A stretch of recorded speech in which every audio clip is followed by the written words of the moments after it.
that one.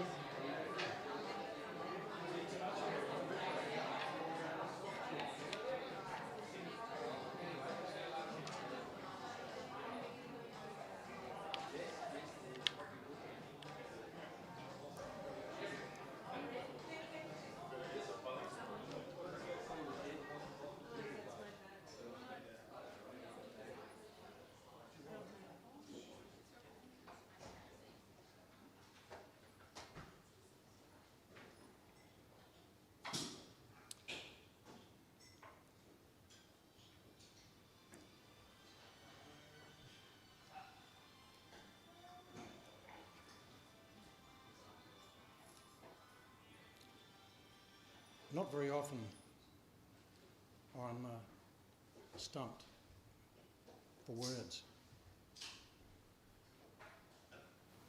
but I would like to start by welcoming everybody here today to celebrate Dad's life. Family that's flown in from Queensland, come from Lincoln, and a special welcome to family that couldn't make it through restrictions or whatever the reason, that are interstate. Welcome you as well. To friends, colleagues, people that have known Dad, whether it be through the Vintage Boat Club, and there are a few here today, and a very special welcome to the people that cared for Dad. Crikey.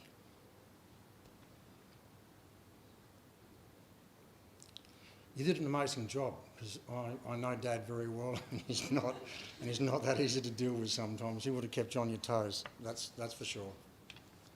I'm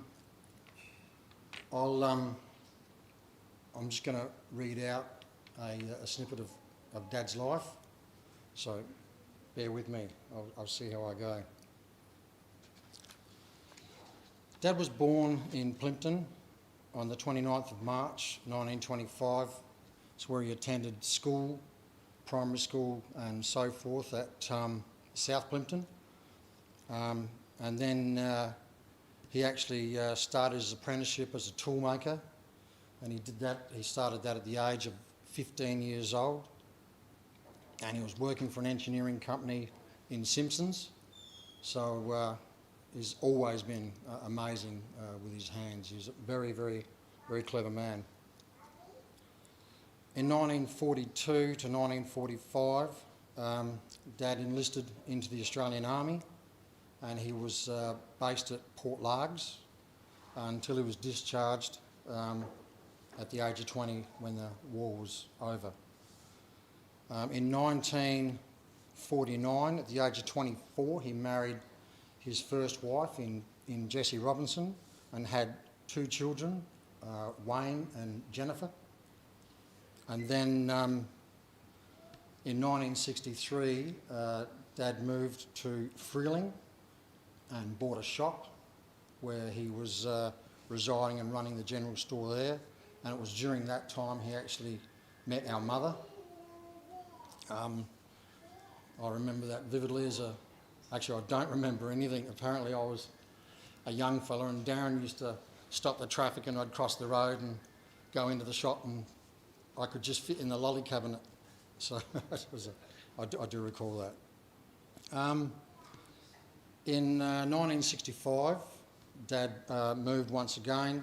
He had a brief stop in Black Forest and then settled at South Brighton with Mum, and was quite extraordinary because he took on a father role with not just his own kids, but with Peter, Tony, Darren and myself. And then it wasn't long later that young Brant came along, and that was in September 65. In December 1966, Mum and Dad was married, and he was 41 years of age. And as a toolmaker, he commenced his work working for Rainsford's Engineering, and he was there for quite some time. 1968, the family moved to Morford Vale, where they built their new house, which was pretty cool. You know, I recall lots of fond memories from Morford Vale. Christmas time, cracker night, you know, like we had neighbourhood everywhere. I think we were the first one to have a colour TV. We had the whole street watching the test pattern because it was in colour, and we got up to all sorts of strife. And during that time in Morford Vale, we all ended up joining the Port Noarlunga Lifesaving Club, and even Dave Reynolds, who's here tonight, was part of the Port Noarlunga Lifesavers and recalls the days. And when Dad got involved in a club, he didn't just, you know, drop the kids off, and he got actually involved. So he gets on committees, and he was actually a national judge for you know, all of our competitions and that we used to have on the beach all the time. So. And in 1973, felt like farming. So we moved from Morford Vale to Macclesfield, where we had acreage, and it was a fantastic time. And I'm pretty sure Dad enjoyed doing all of that you do on a property, with cows and milking, and we had horses, and it was a lot of fun. He taught us how to drive the old Vauxhall around the property, shoot, archery, all sorts of things. So great memories were there. And then he changed from Port Noarlunga Lifesaving Club to Moana, and was still involved. And then he was part of the South Australian team as a judge representing South Australia at the national titles in Queensland. That was in 1974. And while we were all up there, he fell in love with the place. Both he and Mum, and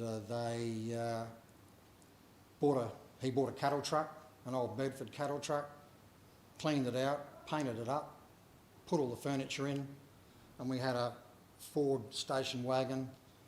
So Mum, Dad, 5 kids, a dog, and off we went to Queensland with nowhere to go, but we just packed and left. We arrived in Queensland. Our first stop was Yandina, only briefly. I think we were only there for like 6 weeks, which was just as well. We were all living in a tent until they found what they wanted to do.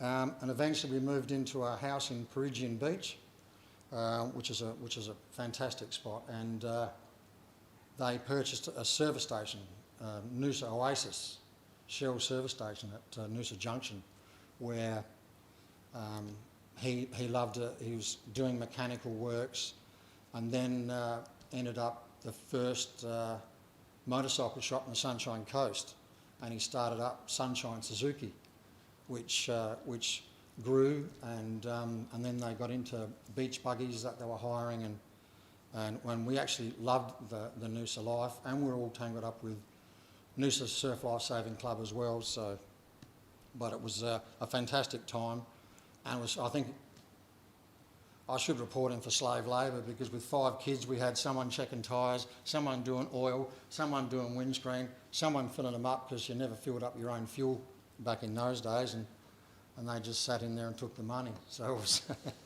but it was fantastic times. It was really cool, sneaking motorcycles out while Dad wasn't looking and riding them through the sand dunes. Then a couple of fuel strikes. I don't know if anyone recalls back in those days. Fuel strikes seemed to happen quite a lot, and there was a couple of them that were quite severe, and they ended up having to leave that business, which led us to moving to Udello briefly, and then on to Nambour, and that was in 1976 to 1981. Dad was at Nambour, and he did start working for Suncoast Roads, and then he ended up as the Buderim Ginger Factory's head maintenance and tool and equipment manager. So, and he did that, that was in 1978, and he actually did that right up until retirement, which was in 1990, and he was 65 years old. Prior to his retirement, he was slowly but surely, he bought an old Bedford van, and he made himself a motorhome out of it, and that was actually commonly and proudly known as the Moocher. He used to call it the Moocher. I had it written up on the on the front of the old Bedford, and he set off around Australia, and he just kept going and going and going until the year 2000, and he pulled up for a little bit at Kandanga, and let the motor rest for a while, and he started doing some wood carvings and making model boats, and you've got things like the beautiful Blue Nose and the little boat that was at the Orpheus at the top of the stairs are just a couple of a lot of wood carvings and boats that he's made over the years. Eventually he got itchy feet and hopped back in the Moocher and headed down our way. Pulled up at Jody and my place in Fenchurch Street in 2003 to say good day, and never left. It was a fair visit. So and he lived in Goolwa, you know, independently for quite a long period of time. And he was also part of the Goolwa Vintage Boat Club. He loved his boats, he loved his sailing. He built a boat when he was up in Queensland, and he loved to sail. He taught Brant and I to sail at Lake Catharaba. And he was tangled up in those years, and he was our illustrious starter for a while. No, he's you know, it doesn't matter what he does, he puts his hand up, and he always likes to help. He lived in Goolwa until he suffered a stroke. Well, he still lived in Goolwa, but he did suffer a stroke in 2014. And quite remarkably, he actually recovered amazingly quickly and amazingly well enough to in fact drive his little Barina on his own to Queensland for a visit, and he was 89 years of age. I think he was about 89 years old, which was quite a feat for an old man to do that all on his own. Because I remember one day he rang me and he said he was whoop west, like hours and hours. And I said, "What are you doing there?" He said, "Well, I want to drive to Queensland. I thought I'd see how far I could get without having to stop." So, but he went west instead of north because he was just testing to see how many stops he'd have to make on the way. And he ended up doing it in 2 days. So it was quite remarkable. And while he was in Queensland, he bought himself an Alpha Spider convertible, which is downstairs at the moment, all polished up, looking tickety-boo, at 89. So it was quite remarkable. And then unfortunately, he was playing croquet, which was another love of his, along with dancing. He was always super fit. He was playing that, and he unfortunately got hit by a car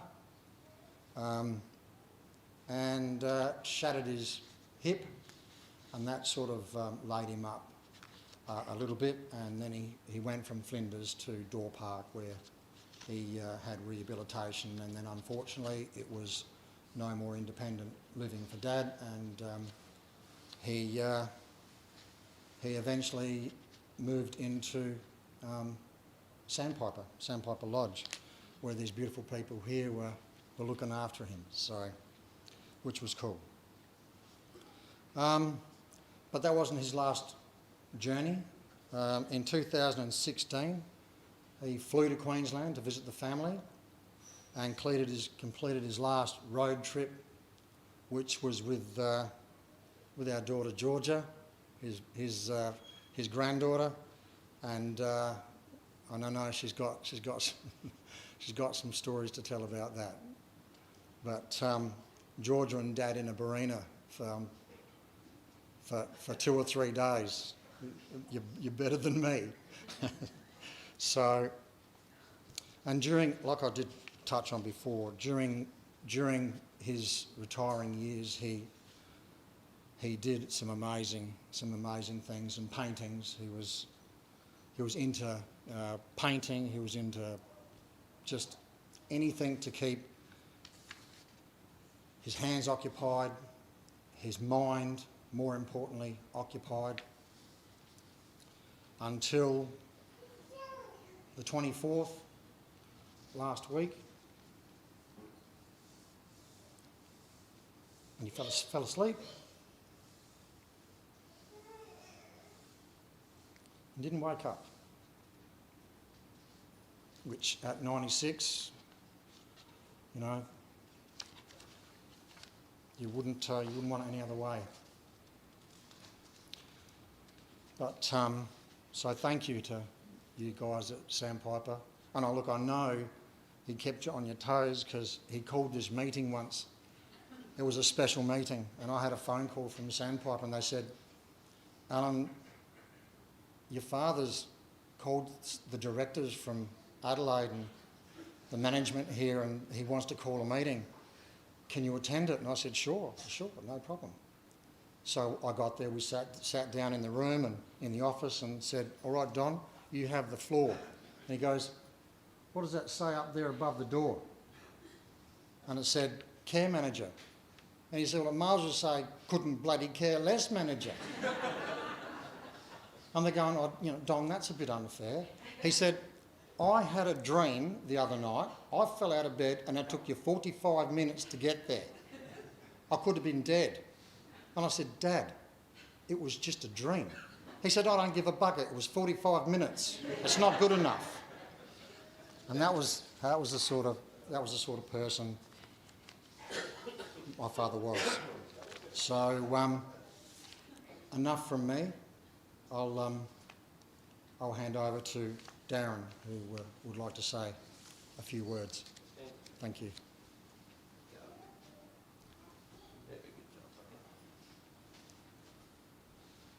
I'm a bit more older now and I've got the technology.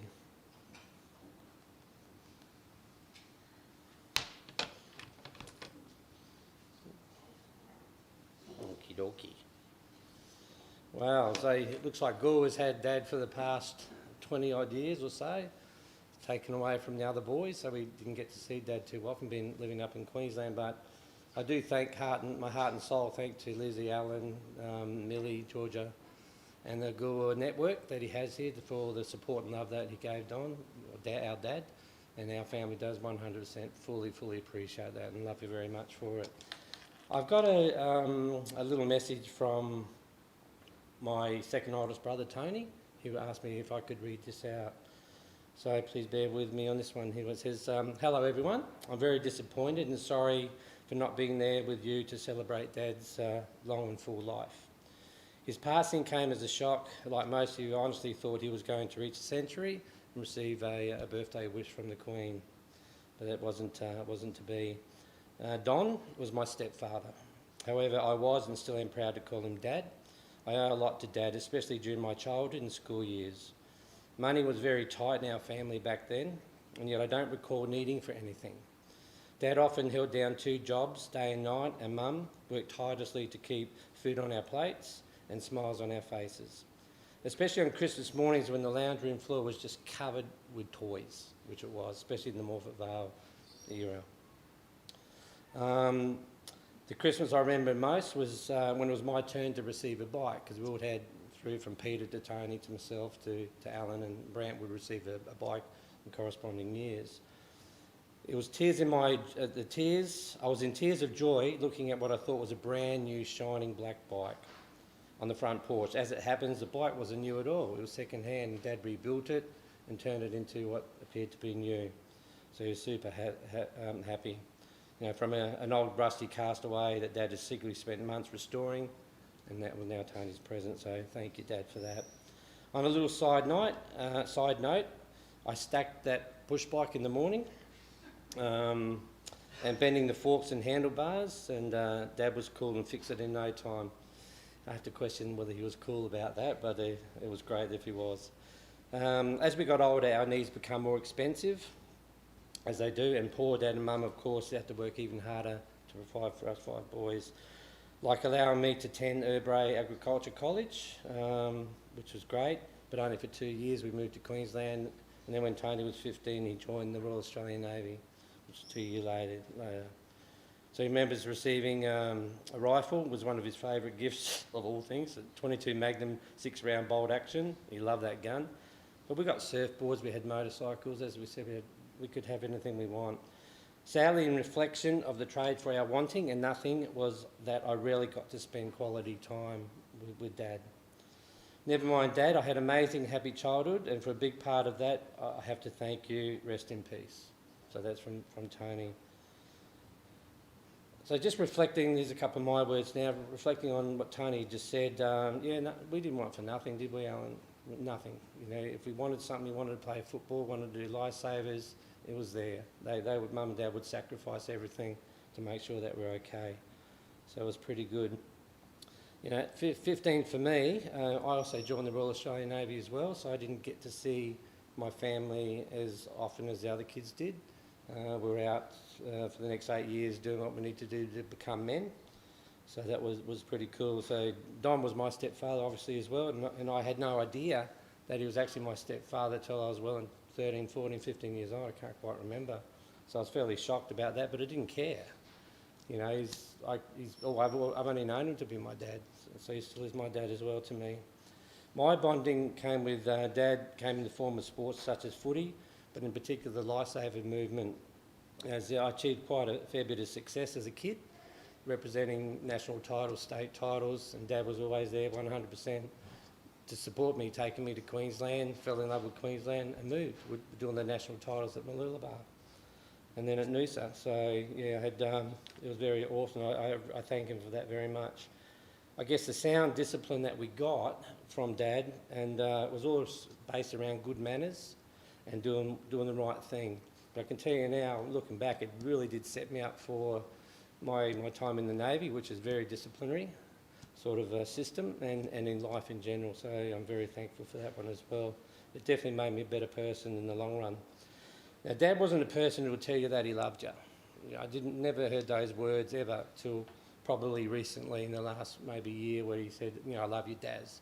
So it kind of meant a lot to me there, sort of almost brought me in tears. As I said, you know, Dad showed his love through actions by doing things for us, by building us push bikes, all those other things. He probably wouldn't have had time to even say I love you or to sit down and mentor you. It was just one of those things. But he steered me in the right direction.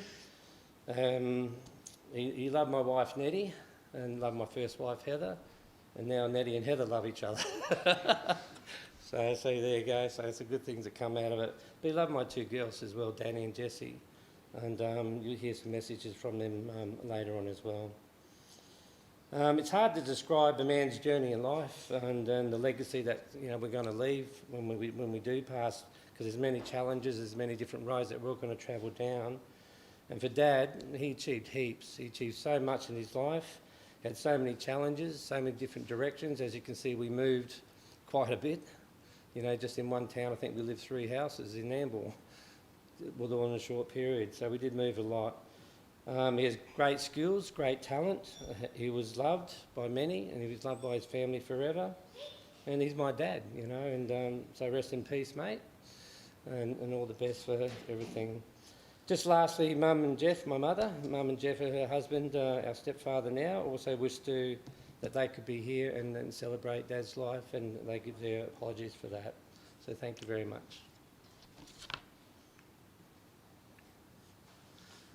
Over to Alan.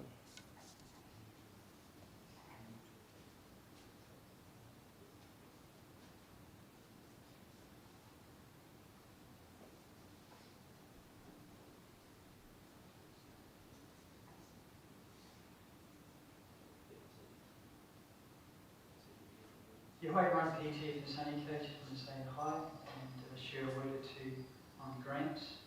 96 years is just an extraordinary effort. Amazing. Really did think you lived to 100, but well done, 96. Well, where do I start? What sort of man come into a home with 4 boys under 8, produce another in grant? It's pretty amazing. Vivian reminds me of that quite often. It's just amazing. It's amazing. And the work ethic of Mum and Dad is phenomenal. So I guess that's been a big impact on all our lives.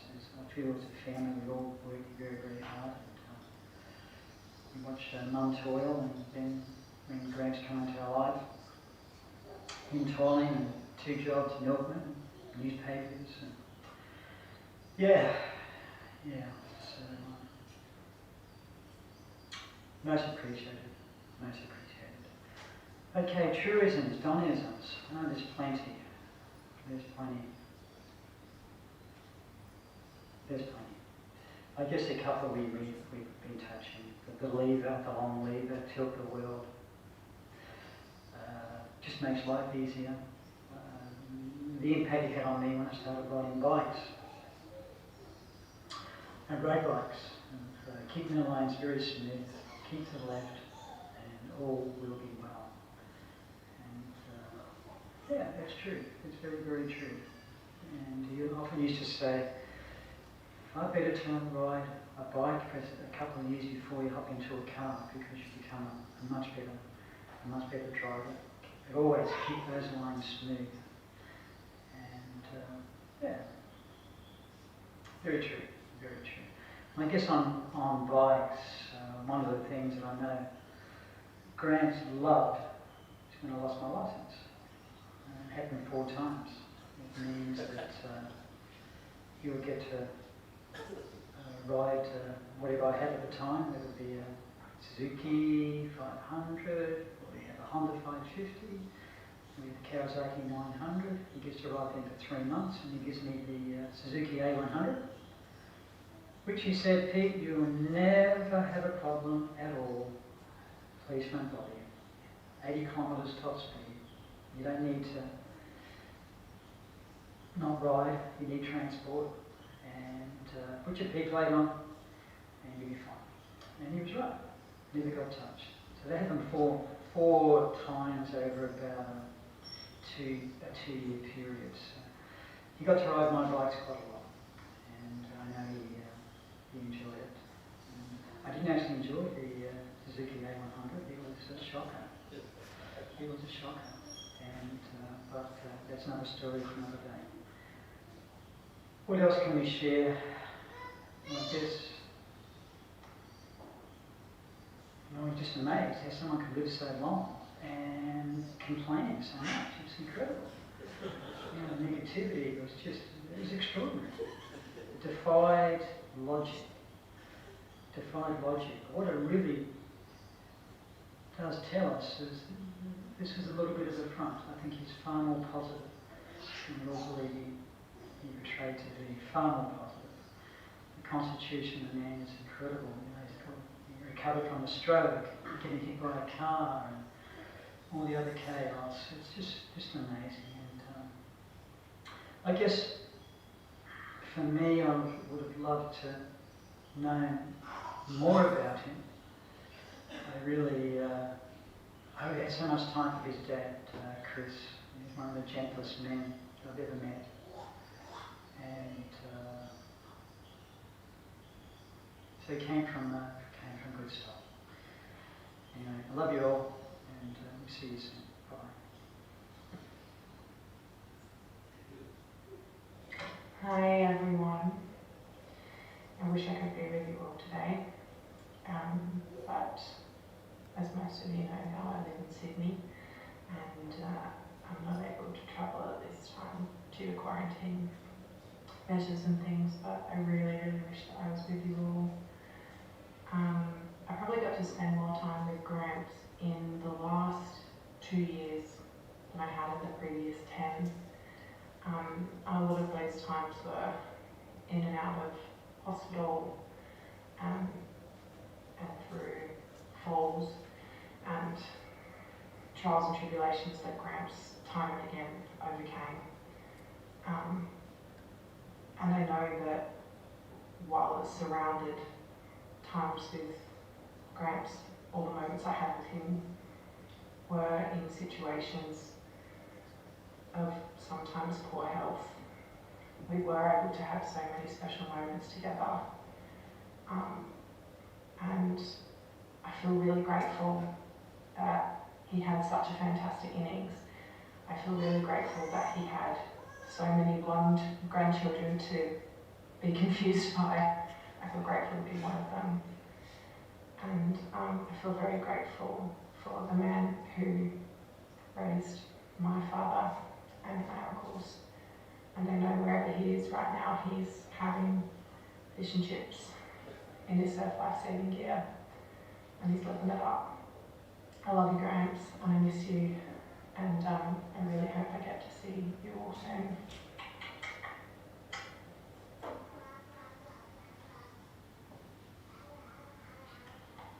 Gramps, forgive me for reading, but you know what I'm like. I don't see this as your funeral, but more a celebration of your beautiful life. You have seen more than most people could ever imagine in their lifetime. You have been an inspiration to our family with your great artistic and skillful talents. I will forever remember you making Jess a replica of the Titanic when we were kids, and it was so good. And I was so deeply jealous, and having a big sook to everyone that Jess got the best boat. You made up for this by making me a really nice sandwich to stop me sooking, and you give me a really special carving and whispered in my ear that it was also special. Your talent was extraordinary, which matched your extraordinarily beautiful soul. The last time I saw you, you told me to sneak you out of the nursing home. You wanted to walk the streets, smell the fresh air, and just be with your family.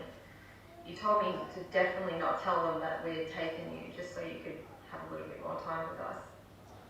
You were so cheeky and kind and sweet, and that's how I'll always remember you. In the end, it's not the years in your life that count, it's the life in your years. You're an inspiration to me and always will be, and to all of us. You will be forever missed and deeply loved, forever in our hearts, Gramps. Love always, your granddaughter, Danny. Rest in peace.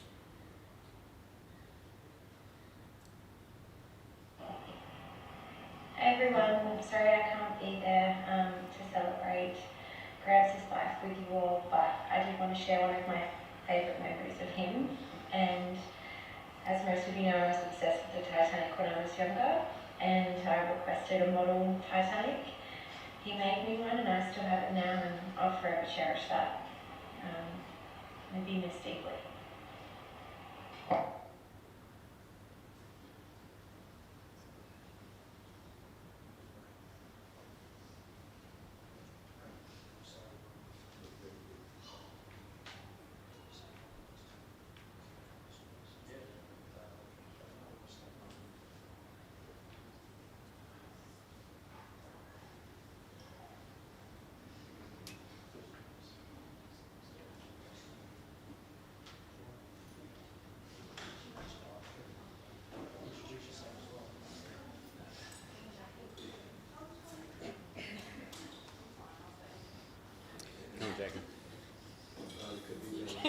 I'm Sterling.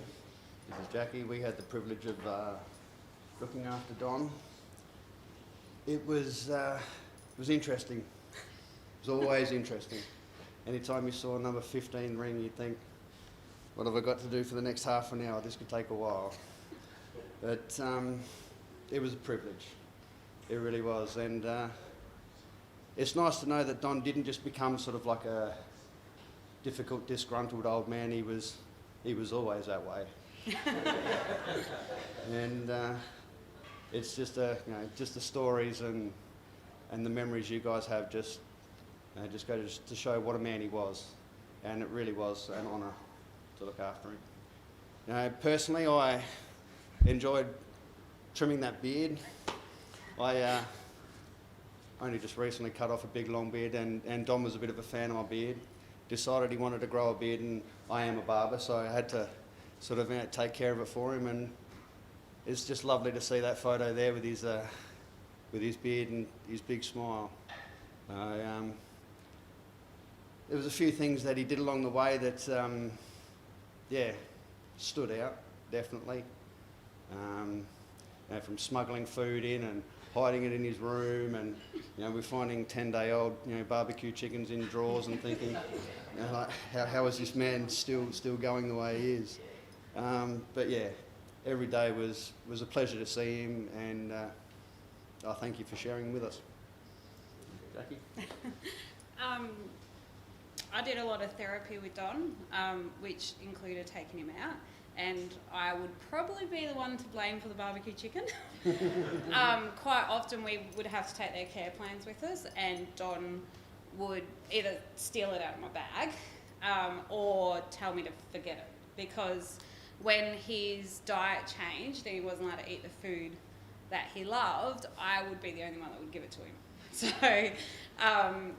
but I reckon one of the biggest things that stands out is I went away, and I don't reckon I was even gone for 24 hours. I was on the road to Melbourne, and I had 5 phone calls. One was from Georgia. I reckon Taylor might have been the other one. One was from the manager at Sandpiper. They're like, "Where are you?" And I was like, "I'm on my way to Melbourne." And they're like, "Oh, do you know where Don is?" And I'm like, "Why would I know where Don is? Have you heard from him?" I'm like, "No," because Don had my mobile number. Quite often I'd get phone calls at stupid o'clock in the morning. So I listed off all of his favourite spots where I used to take him, where we used to run off to. Nah, couldn't find him. I'm like, "Have you checked the taxi places?" "Yep." I'm like, "Okay, have you checked the pub?" "Yep." "Bakeries?" "Yep." Checked everywhere. I'm like, "Sorry, I don't know." I was like, "I don't know where he is." There was a few spots down the river where he could hide in the bushes. Nah, wasn't there. He was 5 metres away from Sandpiper, hiding in the bushes with a helmet on his head. So when I got back, actually I had a phone call with him the next day and told him off. And I said, "If you're going to do that, you need to wait until I'm there." So when I got back a week later, he hunted me down with his helmet on his head. And he's like, "Well, you weren't here, so what was I meant to do?" And I'm like, "There's other people that will smuggle you out, Don. Like, you don't need to do it yourself." But yeah, so it was nice. I did get in trouble quite a few times because of Don, but I don't think I'd change getting in trouble for him. I remember getting a written warning one day for taking him out in my car. I think I rang Georgia and said, "Can you ring him, say that you said it was okay?" But yeah, and I think my fondest memory was taking him down to the Wooden Boat Festival for the day. Yeah. I guess one thing that sort of sums Don up, Christmas cards. Yes. He signed his Christmas cards inmate number 15, and that sort of just summed up Don. So Yeah. that was awesome.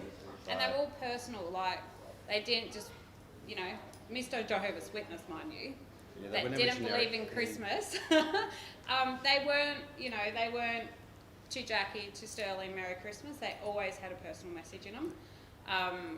So yeah, it was nice. It was nice to care for him and get to know him. And today it's been really nice to find out a little bit more about him and why he was so adventurous with us, knowing his backstory. So Absolutely. yeah. Like I said, thank you for sharing with us.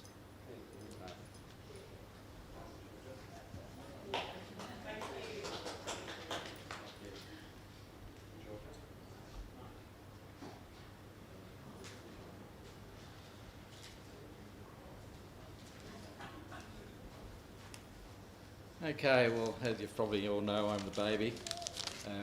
obviously a lot of the times that we spent in South Australia, I have fond memories. Don't have a lot of memories because of my age at the time, but a lot of fond memories nevertheless. I do remember the bonfires, and I remember the floods at Morpeth Vale, and Dad carrying me across the road, you know, hanging onto a bit of rope as the street become a bit of a river. Yeah, carted us all over the road to safety until the water subsided the next day. And so I have memories like that. I remember my brother throwing dartboards on me back and me running inside to, you know, tell him off and things like that. Yeah, I was only about, I don't know, I think 8 or 9, I think, when we ventured off to Queensland. And yeah, have a lot of memories of Pickett Beach and the service station, the motorbikes and stuff. And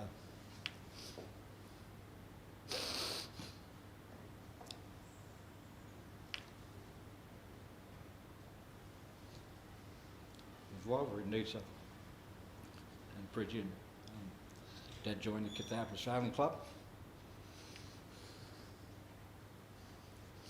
And, you know, like Dad, not just a member, started off, I think, like Alan said, as a starter, went on to become treasurer, managed the bar for a while, but none of that was good enough. You know, I think he ended up being Commodore for quite a few years of the club.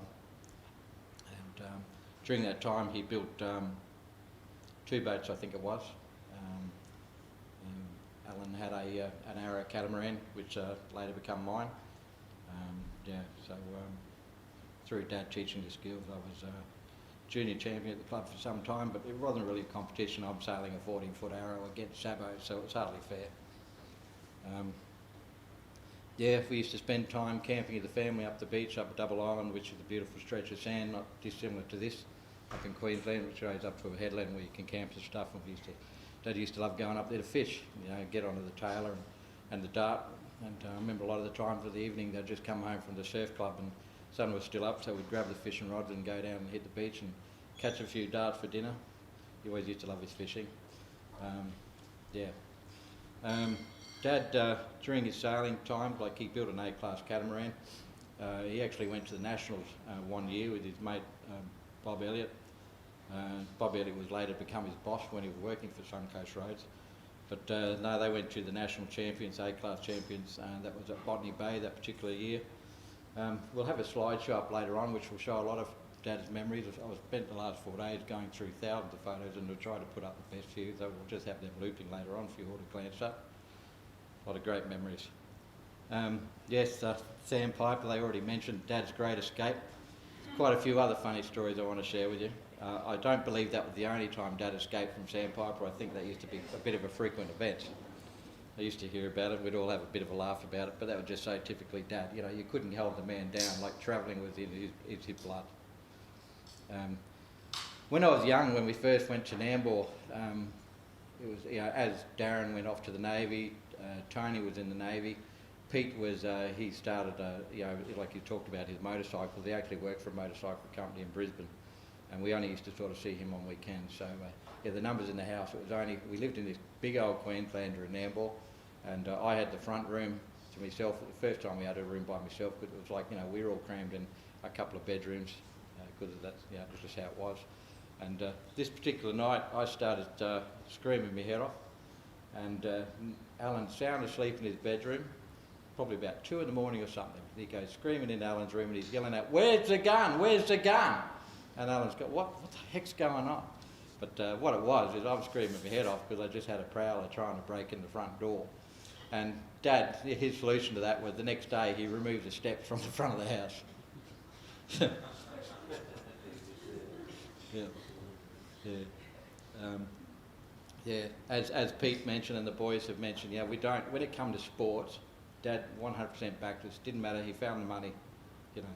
And like Darren said, you know, those sports got more expensive. It wasn't cheap to keep us, you know, me and sailing in particular. Up Pickett, while we lived at Pickett also, Dad also decided, well, let's all become actors. And the local bowls club had a, I think it was like a drama club.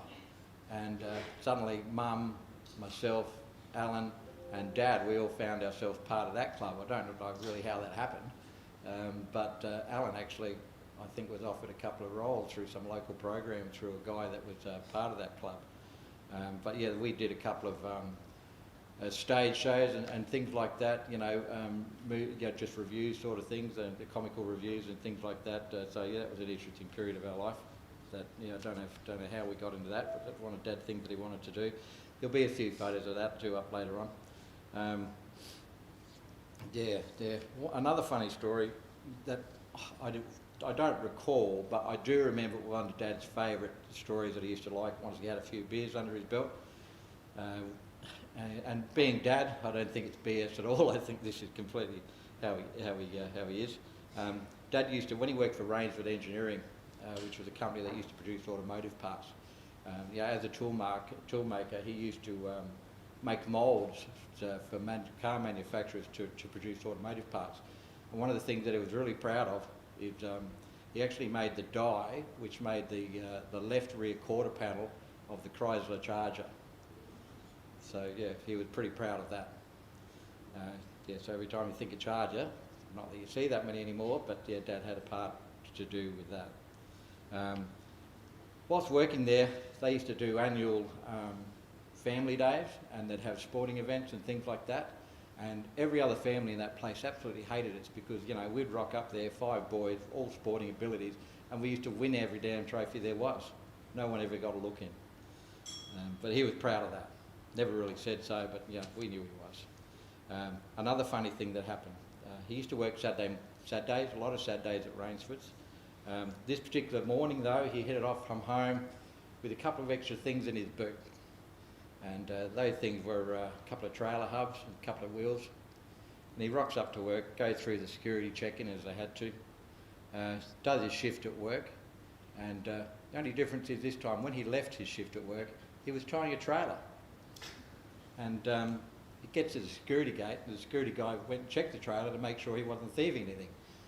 Unbeknown to him, it was the trailer that he had just built that he was taking.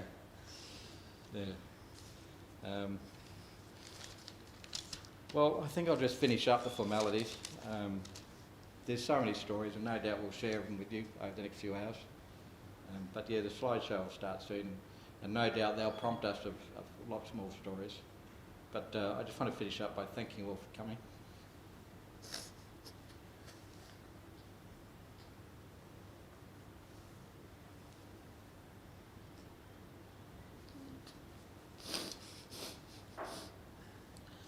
All right, Dad, well, you've had a bloody good life. 96 years. But he's no longer up shit bonja. Thank you.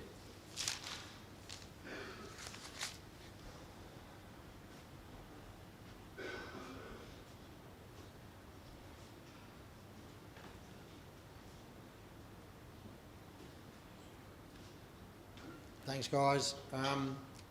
We'll have some food coming out shortly, so please hang around. Please share the joy, the memories, have a drink on Dad, and so let's continue to celebrate a wonderful man's life. Thank you.